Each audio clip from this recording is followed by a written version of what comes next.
കറികൾ എത്രയൊക്കെ ഉണ്ടെന്നുണ്ടെങ്കിലും സാമ്പാറും അവിയലൊന്നും ഇല്ലാത്ത ഒരു സദ്യനെ കുറിച്ച് നമുക്ക് ചിന്തിക്കാൻ പോലും പറ്റില്ല അല്ലെ. അപ്പൊ ഇന്നത്തെ നമ്മുടെ റെസിപ്പി അവിയലാണ് കേട്ടോ, സദ്യ സ്റ്റൈൽ അവിയലാണ്. പച്ചക്കറിയൊക്കെ വേവിച്ചെടുക്കാനായിട്ട് ഒന്നെങ്കിൽ അടികട്ടിയുള്ള വലിപ്പമുള്ള ഒരു ചീനച്ചട്ടിയോ അല്ലാന്നുണ്ടെങ്കിൽ ഒരു വലിയ ഉരുളിയോ എടുക്കാം. ഇതിലേക്ക് ഒരേ വലിപ്പത്തിൽ നീളത്തിൽ കട്ട് ചെയ്ത നമ്മുടെ കായ, ചേന, വെള്ളരി, അതേപോലെ തന്നെ കോവയ്ക്ക, ക്യാരറ്റ്, പടവലങ്ങ, ഉരുളക്കിഴങ്ങ്, പയർ, അതേപോലെ തന്നെ ബീൻസും മുരിങ്ങക്കായും ഒക്കെ ചേർത്ത് കൊടുക്കുന്നുണ്ട്. എരിവിന് വേണ്ടി 2 പച്ചമുളകും അതേപോലെ തന്നെ കുറച്ച് പച്ചവെളിച്ചെണ്ണയും കൂടി ചേർത്ത് കൊടുക്കുക കേട്ടോ, നല്ല ടേസ്റ്റ് ഉണ്ടാവും. ഇതിലേക്ക് മഞ്ഞൾപ്പൊടിയും അതേപോലെ തന്നെ മുളക് പൊടിയും ആവശ്യത്തിന് ഉപ്പും കറിവേപ്പിലയും ചേർത്ത് നന്നായിട്ട് മിക്സ് ചെയ്ത് അടുപ്പത്ത് ഇതേപോലെ തന്നെ നന്നായിട്ട് തന്നെ ഒന്നും കൂടെ ആവി കയറ്റി വേവിച്ചെടുക്കാം.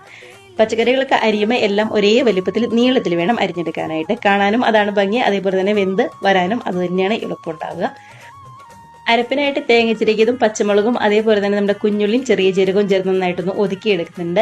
നന്നായിട്ട് വെന്ത് വന്ന് നമ്മുടെ പച്ചക്കറിയിലേക്ക് ആവശ്യത്തിന് തൈരും അതേപോലെ തന്നെ നമ്മൾ റെഡിയാക്കി വെച്ച തേങ്ങ അരപ്പും കൂടി ചേർത്ത് നന്നായിട്ട് ഇതേപോലെ ഒന്ന് മൂടി വെച്ച് നമ്മുടെ അരപ്പൊക്കെ നന്നായിട്ടൊന്ന് വെന്ത് വരാനായിട്ട് വെയിറ്റ് ചെയ്യാവേ.